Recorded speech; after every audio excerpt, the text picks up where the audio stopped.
Welcome to the Point of Convergence podcast. I am your host, Grant Lira.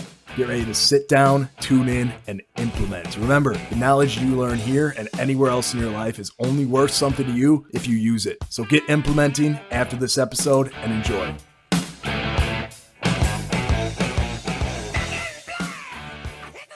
All right. Welcome back to the Point of Convergence podcast. Today, we are joined by Silee Williams of the Buckhead Recruiting Company. Silee, how you doing today, brother? Man, I'm doing great. I appreciate the opportunity to be able to talk to you today. Right on. And you guys are based out of sunny Atlanta, yeah? Yeah, we're based out of Atlanta. I don't know if sunny is a good description. Sometimes it's sunny, sometimes it's not. But yeah, based here in Atlanta. So something fun fact about Atlanta that I didn't know, maybe some of the listeners don't know as well. It does get cold there in the winter. It gets very cold in the winter. Yeah, it gets cold here. I don't, for us, it's snow. For, depending on where people live, they probably laugh it off. But yeah, it even gets a little flurries here sometimes. But yeah, it definitely does get pretty cold. Like, I think 2 weeks ago, it was like a 30-something degrees, which was crazy. Like, one day it was 30, the other day next day it was like 80. So it fluctuates quite a bit. But yeah, it does get a little chilly. Yeah, when I spent some time down there, I was expecting it to be super hot, and it didn't let me down on that front. But then during the winter, I was like, it feels like Wisconsin, because I'm a Wisconsin guy. I'm like, wow, this is like home almost. Yeah, that's one of the best things about Atlanta. One of the best things is that you get 4 seasons here, right? So you really get to feel summer, like summer's intense. You get spring, does bring on pollen and the rest of those things that spring bring on. And it does have a relatively brutal winter, depending on which day of the week you're looking at. It can get pretty intense. Absolutely. So Lee, let's talk about the company, man. Let's talk about Buckhead Recruiting. What's going on in the company right now? What are you focusing on? Yeah. So, it's a really exciting time. I think that the pandemic really helped to shift us in more of a different light. One of the ways that we started our business from the beginning was focusing on 4 different particular areas, and I think that has served us well. So we primarily do recruiting of sales positions, marketing, customer service, and IT. We don't really branch outside of those 4 areas just because those are our sweet spots. And one thing I've come to learn is that within those 4 areas, especially sales and marketing, when businesses are doing well, they need salespeople and marketing people to talk about it. When the economy is doing bad, you need salespeople and marketing people to put your branding out there. So it really gives us a unique opportunity in the market to kind of really stay front and center, no matter what's going on and what type of changes are happening around us. And I would say during this time of the pandemic has also proven this to be true as well for us. So we're excited about that. So you said something interesting there. The pandemic really helped you guys shift focus. How did you identify that? How did you realize that, okay, this is happening and X is what we need to do? Because I know a lot of people, they feel that pressure and they don't necessarily know what direction to take. And they may even still be feeling that today. So what advice would you give, from your experience of how to find exactly where to shift and what to shift to? Well, I'll tell you this. One of the ways I would say the pandemic helped us is, again, so we always focus on those areas. In our space that we work in, some of our competitions are some pretty big players and some pretty big names, right? With us being smaller and just the way that we built our company, and I guess we can talk about that in a bit, we were able to capitalize on and stay focused in the quote unquote, what would be small players that our bigger competition did not have time to waste, right? So what they view to be small, our company viewed to be big based upon the size of our company. And in return, when a lot of our competition kind of jumped ship and moved focus, we were able to build stronger core relationships with those clients and really become their go-to. So now that places are becoming busier, going back online, we have stronger chords and more, just overall better relationships with those companies than we would before. And I would say the pandemic helped move a lot of that competition out the way so that we are able to shine within that space and do what we do well. Yeah. And so you guys are in recruiting, and obviously that's more for you, a B2B, sales scenario. So Yeah. building those relationships with the actual companies when the bigger guys were maybe caught up in, X, Y, or Z, whatever their case was. Building those relationships is what helped you drive to, when now we're like kind of coming out of it. It seems like stuff is opening up again and stuff's becoming a little bit more normal. But building those relationships in that downtime when a lot of the bigger companies said, no, we don't want to do this, or, no, we have to focus on other things. That's really what propelled you guys. Yeah, it really did, right? So I spent most of my career working in sales prior to starting this company.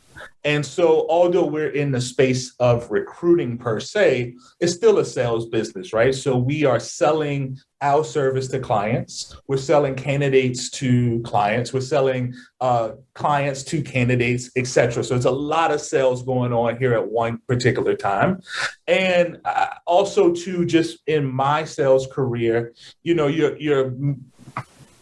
kind of trained to see opportunities when other people don't, right? So in essence, as a salesperson, your job is to see opportunities when other people see chaos. When other people see problems, opposition, I see opportunity. And that's the same exact thing I've seen here. I looked at the size of our business. I looked at the totality of what was going on. And then we was able to quickly pivot into making sure we build those long-lasting conversations. And we knew we can be able to weather the storm because of some of those things. And it allowed us to come on the other end, not only to survive, but also to thrive. Being able to open up a second location, we were able to hire people when others were shrinking. We were able to kind of grow and blossom. So, those things have all kind of worked out in our favor with being able to see those unique opportunities as the market kind of shifts and moves. And again, I think it's because when we started the business, we focused on driving positions, right? Positions that are revenue-based positions, ones who are in at the front end that you're always going to need no matter what position the economy's in. You need salespeople, you need marketing always to drive your message and to push your business forward. And I mean, right there, I couldn't have said it better myself. That's exactly right too. And like looking at a company from an operating standpoint, if you don't have sales, if you don't have marketing, you don't have a company. You need to have those things in line in order to drive your company. Because hypothetically, if you have everything set up, everything's awesome, rolling fulfillment, delegation, all that good stuff, but you're not driving any sales and you're not setting any appointments, what good does that do you? Yeah. And also too, the third component is that we focus on IT, right? So you need someone who builds the product, who creates the innovation going on in your business. And so those are the three areas that we focus on primarily, which are always areas that businesses need no matter where you find yourself. And you guys hiring IT people pretty regularly? Because I know that's a very, very intense skill to learn for a lot of people. And people who have it down, nowadays are pretty much set up where they can just walk in and say, hey, this is my IT experience. I want to work for you. And, it's a growing field for sure. But how often are you guys bringing on new IT people? Oh, well, we're hiring them every day for some of our larger clients. So we have a pretty unique business model on the back end to be able to find those people. Again, what we found to kind of be our secret sauce is we only focus on 4 areas. So every day we're doing training, every day that we're talking to people, every day we're strengthening and growing those cords. We're just getting better and better at finding those people, having those conversations, uncovering those unspoken things, and then being able to deliver to our clients those candidates that they need who are the most qualified for those roles. So I would say that became it, right? I don't know where geographically a lot of people are who listen to this podcast, but here in Atlanta, there's a famous fast food place called Chick-fil-A who only focus on chicken, right? So we kind of became the Chick-fil-A of recruiting, where we understand every aspect of it. So we deliver it to you consistently every single time when there's a need.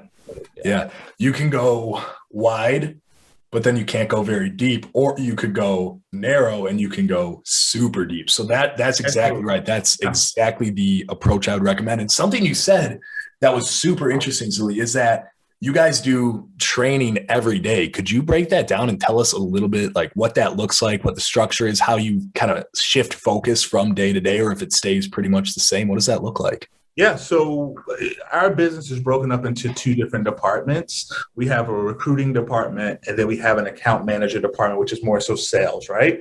We have individual training that takes place between those two. We are becoming better at uncovering needs, speaking to clients, building those relationships on this end. In our recruiting team, we're having training around being able to find the best candidates, uncovering some of these conversations, getting to know them, getting to know their personalities, and being able to search and use our tools and building just kind of those internal relationships with those candidates as much as possible so that we can become the best in both of those worlds. Again, it's kind of like our Chick-fil-A philosophy, right? Like we really just want to hone in on one particular thing so that we can become the best at it, and that we can kind of sew up that market, if you will, that we have. Just allow ourselves to become known within that space. We found that to be the most effective way to do the business that we're doing. Yeah. And so I know a lot of people, especially in the sales world, this is super important, is having that camaraderie and keeping that energy level up. And a lot of people do that through like daily trainings or something like that, right? They have their sales teams meet every day. They could be role playing. They could be going through scripts. They could be talking about what's working or not working for outreach. So that way the marketing department and them can kind of collaborate and understand, the true boots on the ground needs. Yeah. Do you guys do it every day? Is there a lot of, that kind of stuff, or how do you actually structure it? So a couple of things, right? So just to kind of backtrack a bit, like I said, I worked in a variety of sales. I've done things from mortgages. I worked in medical sales all the way to selling tech. And one of the things I've done is started to glean from each one of these spaces and what I wanted to build a company, right? So I think part of it is having some of those daily meetings, talking about skills, bringing those things out. But one thing I've noticed is that a lot of times you can burn people out just having these conversations. And before I started this particular company, I was working at a pretty well-known company. I don't know if I can say the name, but I'll say it anyway. You can edit if it's not. I worked at Yelp. I lived in Chicago for a while, worked at Yelp. And the reason I went to go work there is because I was so intrigued on how tech companies keep employees engaged, where it almost becomes like a badge of honor working there, right? So I took a look at the environment. I took a look at the culture. I took a look at the location. I took a look at everything that they embody. And some of those things we pull here. So we don't just spend a lot of time focusing solely on just skill set. We also build those relationships, right? So from where our office is located, we're located in Midtown.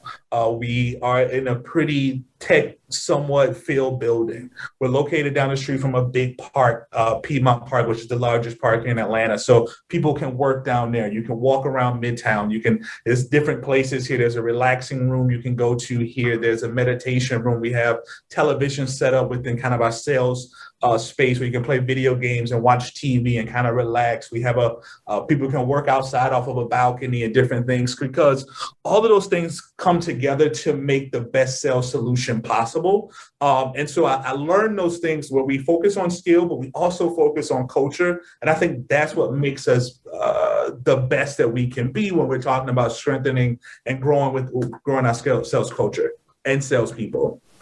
And I love that you said that, because that is such a big component of sales. And it's not a necessarily on paper thing like, oh, culture, right.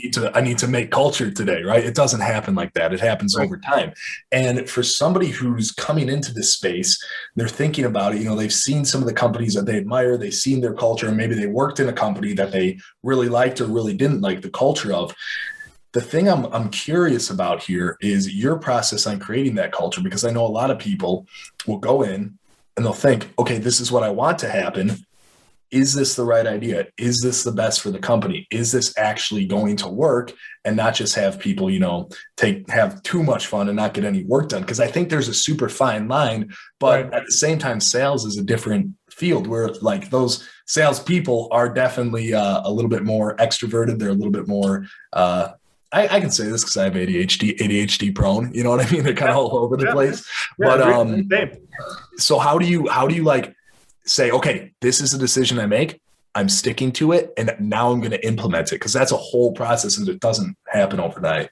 Well, I think it's about setting the right tone. And I think also, too, what allowed me the opportunity was this, right? So a couple of things that I've noticed is that most of the time when you talk about a founder, you fall into kind of a couple different buckets, right? So you may have the tech founder who had a really great tech idea from college. So there was at Stanford, there was at these different colleges, and then they created it, right? So they started, but they never really worked for anyone. They just kind of shot up to the leadership. So they never really went through the ranks. Or you have someone who's kind of old school. They've been there for a really long time, and they say, okay, this is the way we did it then, and they kind of run it. For my particular business, again, I knew I wanted to start this business years before we started it, before we opened up the doors here in 2017. But I also spent a unique time being a salesperson, spending that time in the desk, being the person who's under leadership, being that person who's absorbed a lot of these things. And so it gave me the unique opportunity of knowing how to position it, right? So listen, I heard some of the gripes that people had. I've heard some of the things that people thought were going well. And I was able to mirror those things, especially even from my own personal experiences being in those seats and knowing, okay, this is how I can create the culture, what I think people would appreciate. This is how I can create the structure and what I think is needed for success. And this is how I can be able to marry the two because I was once them in a very small time ago. Yeah.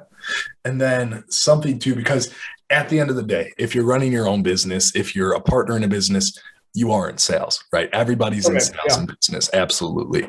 So salespeople, they're very, I'll say they're very volatile, like from experience, they got high highs and they got low lows. Now, moving into something where it's not as fun to talk about, like the culture. Culture is really fun to talk about. I love talking about culture. It's one of my favorite things to talk about, but discipline. Like if somebody is not hitting numbers, if somebody's showing up late to work, if somebody's, just slacking off, like how would you go about actually addressing them and not just destroying their morale, right? Not just hammering it into them that like, hey, you suck, blah, blah, blah. Like how would you actually go about and how do you actually go about, establishing that discipline, but more importantly that, hey, this is what I expect. This is what we need to happen. I don't want to say too much because I don't want to give my answer away, but how would you do it?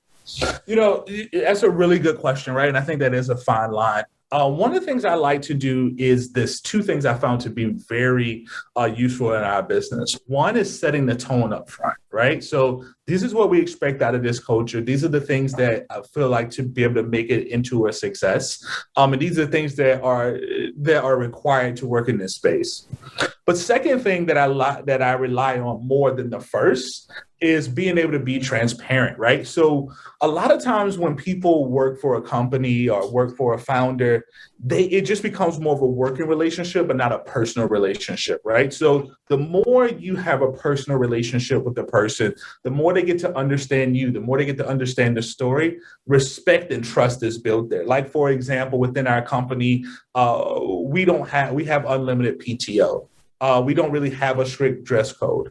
Now, no one takes 6 months off and no one shows up in flip-flops like they're going to the beach. Why? Because when you treat people like adults, you give them the opportunity to say, okay, this culture respects me, and they return that to you without having to be forced. And I think that also meets kind of a lot of companies don't hit the mark because it more so feels like going back to school or school 2.0, where you're walking down the hall and with the time when I was going to school, you had to wear your shirt in your pants, right? And the principal's out. Hey, I see your shirt's tucked out a bit. I see this. And it creates more of a defiant position. But when you give people room and say, hey, listen, this is what I expect, but this is how I'm going to treat you like an adult, people oftentimes rise up to that occasion because you're creating a mutual respect between the two. And I think that has been our claim to fame, if you will, with being able to make sure we keep the right work structure and the right work culture and people delivering on the things they need to deliver on in a consistent basis. Yeah. And I'm going to go out on a limb here. I'm going to guess you do not micromanage people either. I do not. I do not believe in micromanaging. I believe in giving people kind of the free reign to do what they need to do, the way that they need to do it within within the confines of their job, right? So super open to ideas. As a matter of fact, we have a board where people are able to bring ideas directly up to leadership.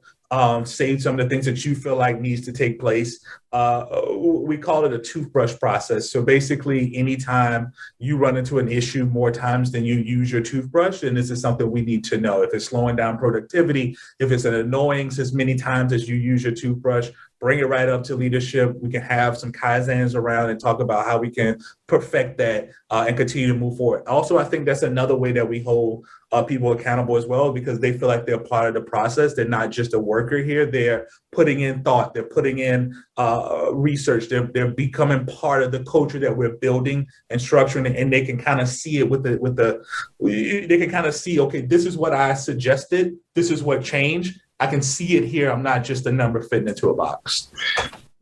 I've never heard someone put it like that before. I might steal the toothbrush idea, but I like that a lot. Yeah, I like that a lot. And having those people then integral into the actual decision making, or at least bringing up problems that they have on a regular basis. I think that's very, very important, is having that, open communication. It's not just top down communication, it's lateral communication. You can talk to somebody about an issue if it is indeed, affecting your work day, your productivity and everything like that. Now, in addition to that, looking at actually figuring out, okay, what should people be hitting? Because I've talked to a lot of companies that do not track. Believe it or not, I don't know how they operate, but they don't track. So I'm assuming you guys do track. And then if you were just getting into this now, right? Like hypothetically, Buckhead doesn't exist. You're starting your own company now. Where would you start tracking? How would you actually go to see, okay, we need to set up this many appointments. This is our close rate. And I don't want to, keep talking because I know I'll kind of say what I want to say, but how would you start that process? What would be the first thing you guys start tracking?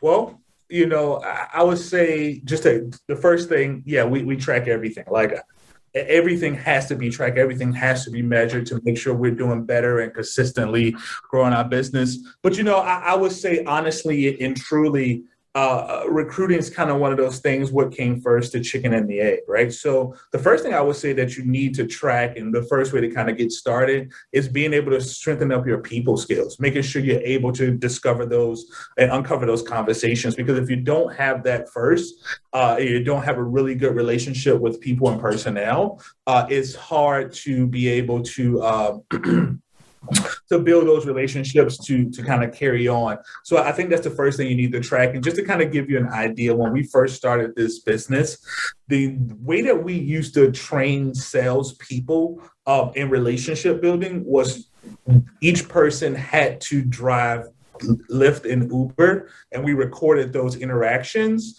for a certain amount of time. It was part of the training, right? So, for example, when you get in Uber and Lyft, one of the bigger things about sales is mirroring the person who you are speaking with.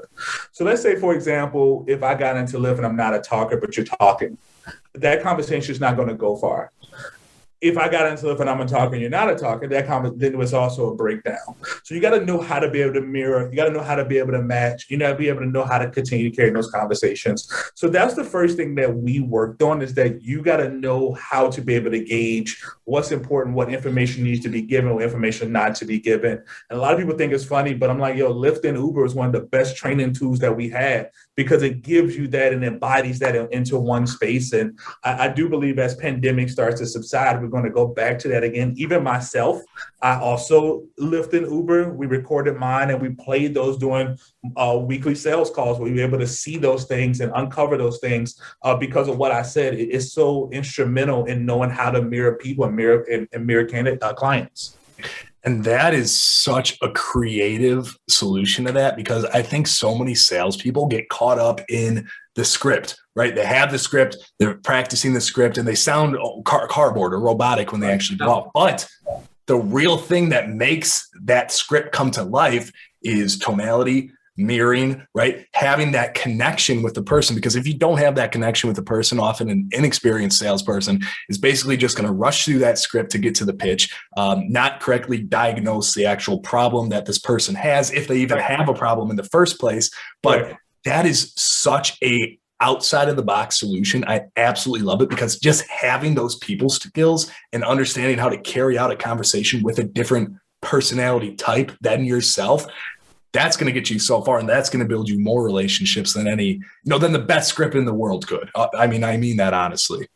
Yeah, I honestly think two things is what drives business and it drives sales, right? So one is obviously driven by relationships. So one, being able to be truthful and honest, being authentic, and being able to mirror and have those real conversations with people and being able to bring that to the table, right? So one of my things I tell salespeople is that the way that we do business is we don't seem like an expert. The business, the culture, the things that we do are the expert, but you don't have to be the expert, right? So you can be honest. Listen, I'm new today. I just started this. I don't know the answer to this. I know we do it. Let me get you to somebody who will.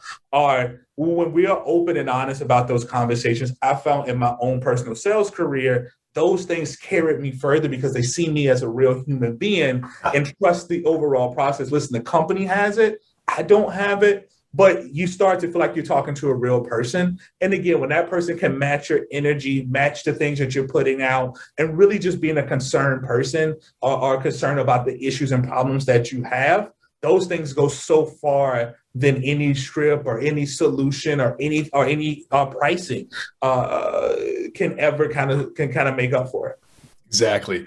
People work with who they like. And something you said there too is that professional, style of selling, like, hey, Mr. Williams, but like that has its place. And I think depending on the person, it can or can't work. But what we have found personally within our own company and, firsthand myself, what we found is that laid back approach, like talking to you like you're a person and you're not the owner of a company. Like that right. is something that really connects with that person on a more deeper level. And that's how we've built a ton of not just, business relationships, but friendships. Like, it's a really cool kind of dichotomy there that you can achieve just by not looking at it as a sales call and just kind of going into it, knowing you have to hit a few points, you have to get a little bit of information about the person, see if they're a good fit, but have fun with it along the way. Like the small talk, the warm up, that's always awesome. Never skip over that stuff, but no, that's huge. And now, Silee, I want to get into, because this has been really good, but I do want to give you the opportunity to speak a little bit about your company and, what's going on with that. So I'd love to start by your story. Like, how did this happen? How did this come to be? Yeah, so good question, man. So honestly, my story dates back to when I was, I got into sales and I stumbled into sales when I was 22, I believe. Before that time, I was actually, which is so ironic, I was working at a warehouse, right? So you remember Avon back in the day where the ladies kind of come with the pamphlets and sell you things door to door? Yeah. I used to work at Avon's warehouse, and I would basically load the boxes with all that material to ship out to the salespeople. And after the Christmas season, they laid all of us off. And I'm obviously at this point looking for a job, didn't really have many skill sets, didn't really know what I would do. I've always just kind of been a natural communicator, and I thought that was cool. And it's kind of hard for people to see, but 3 blocks this way, there was a sandwich shop off of 14th Street and Peachtree, which is that intersection, if anybody's familiar. And I actually hopped in there, had a couple bucks left in my pocket, bought a tuna sandwich, which was really tasty. I hate that shop's not there anymore. But when I went to go throw the basket away, I seen back in the day, there was a newspaper article as far as the job section, which just so happened to be there. And I was thumbing through it and I seen this job talk about mortgages. And I said, well, I think mortgages tie with homes some sort of way. I like houses. This could be cool. Called them up. They interviewed me. I had about 7 interviews with the company because I didn't have any experience. And they said, listen, we'll go out on a limb with you.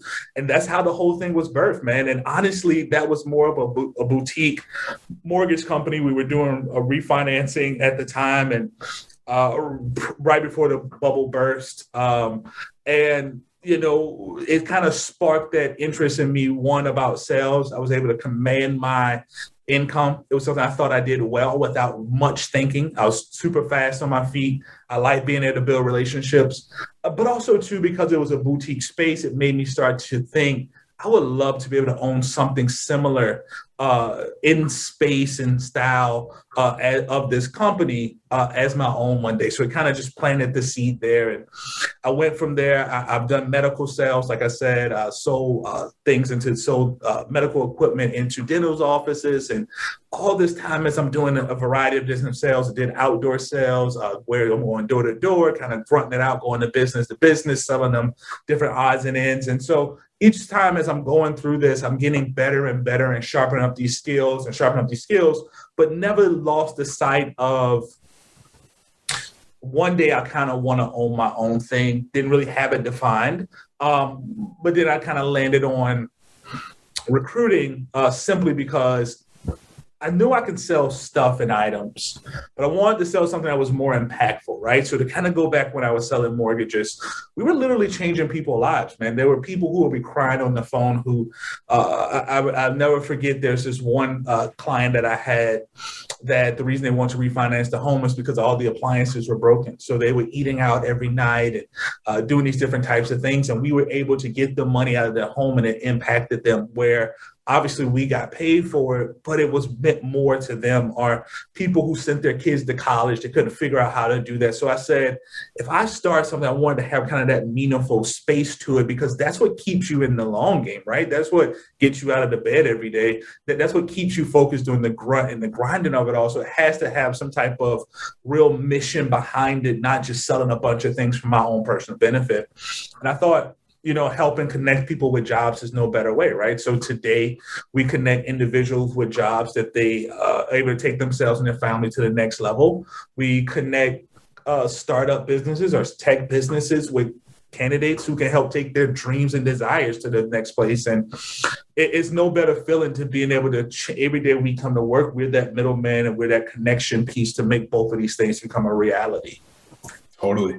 And that's super powerful too, because I won't talk about this to nauseam because I know I've touched on it on a prior podcast, but chasing the almighty dollar will only get you guys so far, right? And I think a lot of people already know this, but finding a true purpose and actually having that first life-changing client where like they text you like, hey, Grant, I just bought a new home, or hey, Grant, I'm looking to retire now. This is awesome. Or hey, Grant, like you helped me grow my business, and this is how, this helped my family. That stuff is the real mover. That stuff is the stuff that gets you out of bed, just like you said, and having that true goal, right? Because money's fantastic. We all love money, and that just comes along with the actual process of helping people. But having those experiences and really over-delivering for who you work with to ensure that you are doing everything in your power to make them make their life better, change their life for the better. In my opinion, there's no better feeling. It's one of the best feelings I've ever felt in my life. Yeah, me too. And that's kind of the driving force for us, right? And we love being able to be that day in and day out for people. And essentially every day we come to work, that's what we're doing. We're solving problems and we're connecting people to opportunities. So it's amazing. Yeah. So we've been chatting a little bit about like the sexy stuff, right? The fun stuff to talk about. A lot of entrepreneurs, a lot of people, a lot of CEOs who own businesses, there has been a time in their life where they think, okay, is this the right decision? Is today the day I quit? Is today, the day that we go out of business? I can't share a time where that's happened to you and kind of what your mindset was throughout that to help you get to where you are today. Yeah, man, I'll tell you, early on, there's been many a times where I felt that, right? So where we had many deals that we thought were going to close, did not close, or we had times where honestly clients were supposed to pay us and it didn't come forth with the invoicing and paying those type of things. And that's a super stressful time, right? And it's stressful because one, you put in all this work. Two, you had to get your team up to par, and your team still is looking for you for payments and looking for you for their livelihood and those type of things. And that becomes a super stressful time. I would say that's probably the hardest thing and probably what scares people most from entrepreneurship, right? So everything we talked about so far, like having a goal, having a vision, listen, everybody has them, but being able to kind of make it through those trying times, or being able to kind of oversee those things, of that responsibility aspect, is kind of what stops most people at the door. And I would say the number one thing is this. I spent 7-8 years before I started this business really trying to work those things out. And I would say make sure that you have a really defined cause on why you're doing it. Make sure that you can understand the reason behind why you're doing it, and make sure it's important enough for you to be able to get through those moments, because it will come. There'll be times when you're thinking, did I go on a limb too far? Should I have gone the opposite direction? Who did I think I was that I can be able to do this or do that? I should have just kind of stayed in my safe place. But if you have that defining cause around it, that will be the only thing that drives you to kind of that other end. And don't be fooled that we all are going to experience it. I experienced it in my own personal life where things didn't work out well. I've obviously experienced it here. And I'm sure there'll also be times in the future right around the corner. There'll be more of those opportunities and things that are going to come up. But it's just really kind of staying focused and making sure you're committed to the reason why you got into it in the first place. Absolutely.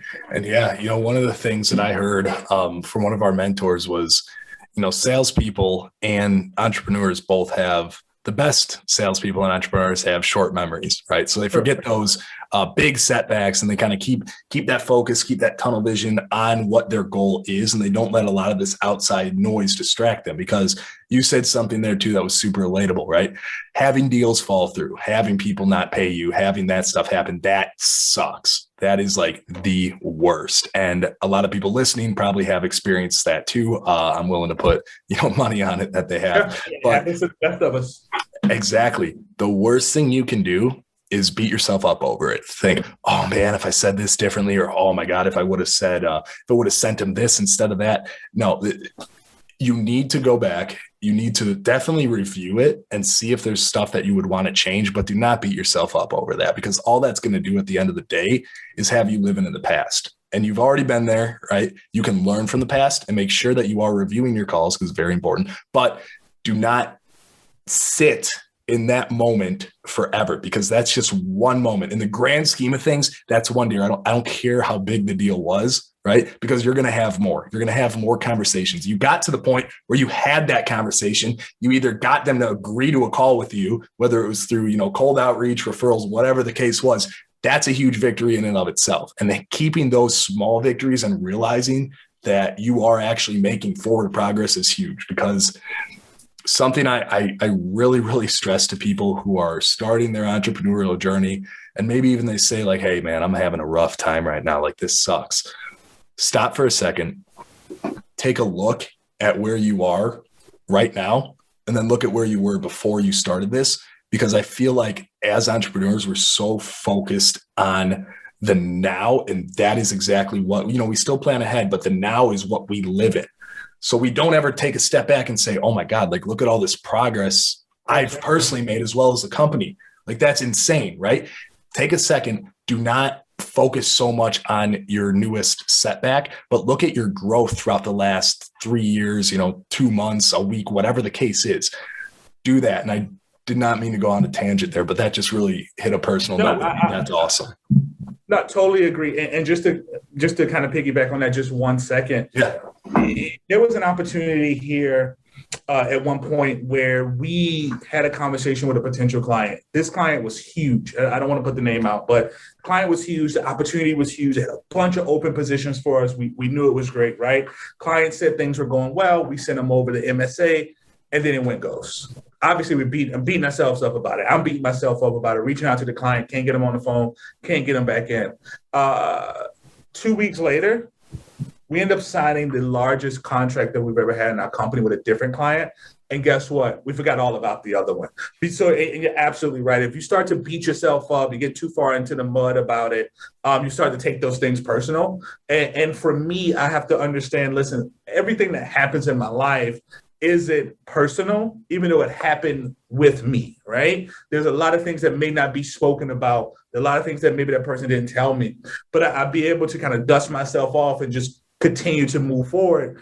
And oftentimes your biggest win, your biggest success is right around the corner. And obviously this is easier said than done. And by no means am I blinded by that, but I am saying that it's worth a shot if you continue to stay focused on the things you're doing well, because it's going to fall. You just got to make sure you stay in the game long enough so it can actually start to fall in your favor. 100%. That's exactly it. That's exactly it. That's literally exactly what it is.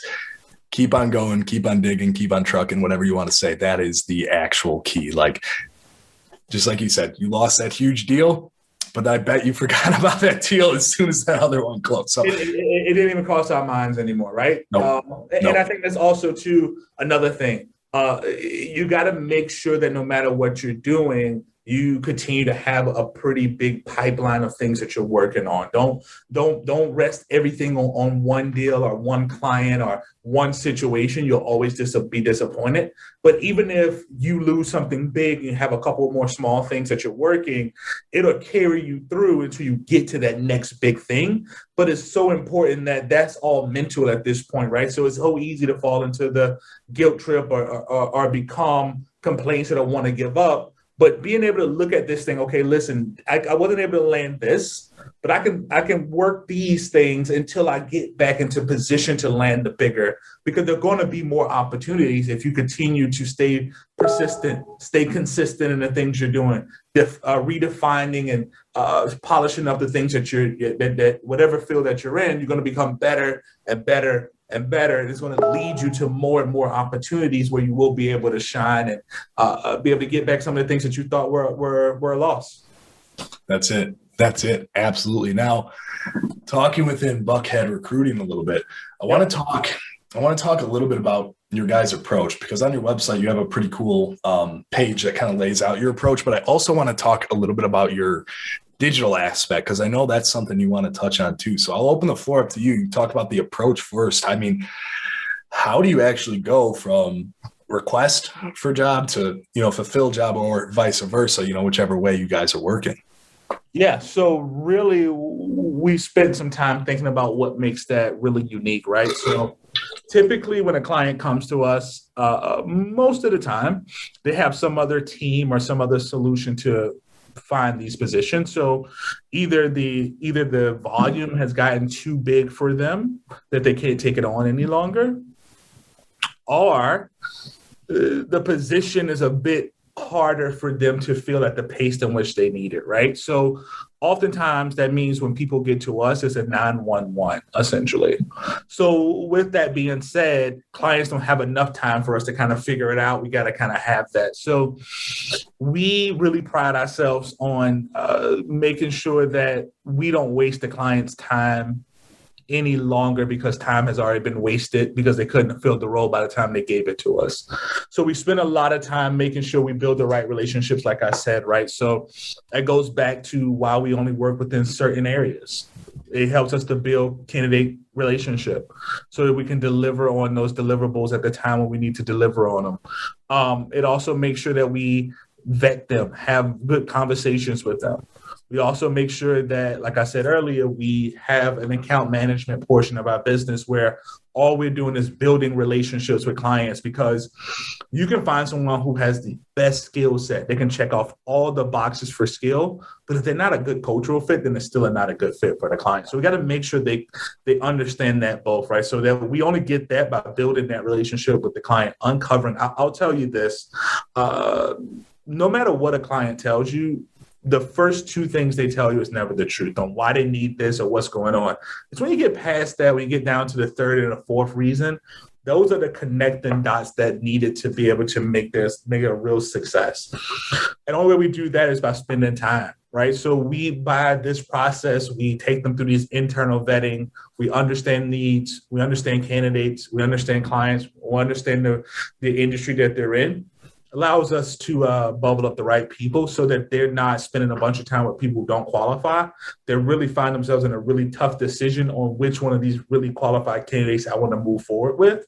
Or, which happens a lot, because people are really qualified, do I want to just open up a whole nother position because we don't want this qualified person to pass us by? Yeah.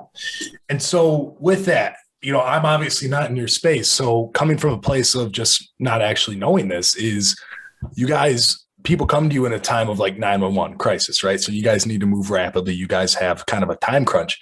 Yeah. How do you ensure that you have quality people that you're connecting to your clients in that time frame? Because to me, it sounds like that's, kind of like a pretty stressful, high pace, bang, bam, bam situation. So how does that happen for you guys?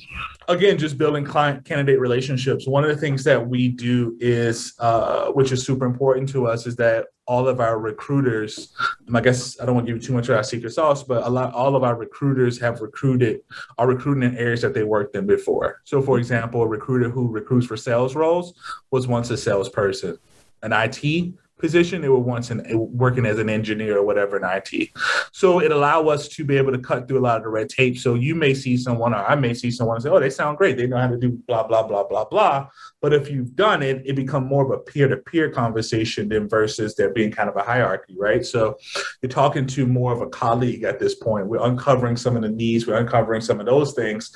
And that allow us the opportunity to bubble up the right people because they know the things to look for, things not to look for, spoken and unspoken, to make sure they're the best candidate, where I wouldn't know because I haven't been an engineer.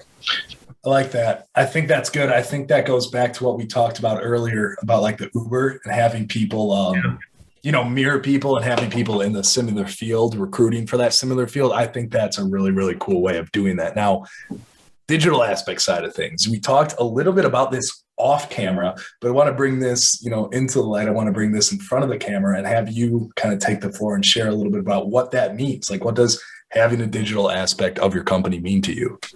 Well, first of all, it's huge, right? So, we spend a lot of time on the interior of the business, building it out, making sure that everything works well, right? So making sure all those things are gelling the way they're supposed to and moving the way they're supposed to. But all of that stuff is great. But if you don't have anybody taking advantage of it, then it's of no use, right? So making sure that we are attractive external, making sure that people can see us, make sure people can engage with us, make sure we have engaging content out there. And, right now we are working a lot on our marketing aspect of our business. We're putting ourselves more and more out there. But also too, I would say one of the bigger digital reasons that drives us is what people are saying, what our clients are saying, what our candidates are saying, right? When they go back to Google or Glassdoor or wherever they go back and they give us a positive rating, that helps our digital footprint more than any type of way that we can spend tens of thousands of dollars on a website. These are real live people who can talk about stories, who can go back and talk about these things. So really our digital footprint is tied to our client and candidate experience with us, because both of those really are our clients, is client experience. What are they getting when they get us? I know they may work with 20 different recruiting companies, which you're looking for a job. And I know clients may have talked to different ones, but we want to be able to leave such a lasting impression on them both that when they come into our orbit, it's something different than what they experience. And so that could be small things on doing the things that we said we're going to do with the time we're going to do it, consistently following up, staying in contact, building those relationships, spending time and learning and observing. Before now, we'll be going out to spending time with those people in person. We would take clients out to basketball games and football games and all these different types of things so that it becomes that whole experience, and so that they can trust us as being an extension of their business, and candidates can trust us to make sure we deliver, right? So in some cases, it's being honest about, hey, this position is not a good fit for you. Yeah, it makes perfect sense for us to want to fill it. We get paid, but we don't want to put someone in something that doesn't make sense for the whole, for everybody. So there's building that trust element, I think, helps us more than anything that we can personally say. I think it's those things that helps us to help to broaden our messages on a digital footprint more than anything. That's awesome. And Silee, we'll wrap things up here. Where can we reach out to you? Where can we find you guys? What do you want to plug that you have coming up? Floor is yours, my friend. Yeah, you can always reach out to us via our website, buckheadrecruiting.com. We're on all socials, Buckhead Recruiting. So Instagram, LinkedIn, Facebook, Twitter. Make sure I don't forget one. You can reach us all of those places, right? So we try to stay engaged, especially with our social media. We do our best to not only just talk about the things that we have going on here, but we also want to we position ourselves kind of be an industry expert, right? So if you just want knowledge regarding what's going on in the market, what are some of the hiring trends? What are some of the things that help you to land interviews? What are some of the things that help employees become more engaged and more responsive? We try to create that space online where we're not just kind of always looking for roles and looking for things, but you can come back there for information that you need to further your career, or what we think can make companies and managers better and more efficient at managing people. So we try to house both of those things together there as well. There we go. And as always, we're going to link that stuff down below. Silee, awesome podcast today, man. I really, really appreciate you getting into some details here and sharing some of your experience with us. No, I definitely appreciate being here. You guys are doing a lot of great things, and I appreciate I'm super honored to be on. Right on. Guys, if you are looking for somebody to solve recruiting needs who thinks outside of the box and uses those creative solutions, you got to hit Silee up. You got to do it. He has been, check out his website. Once you're on there, you're going to see what I'm talking about. So thanks for listening. We'll catch you soon.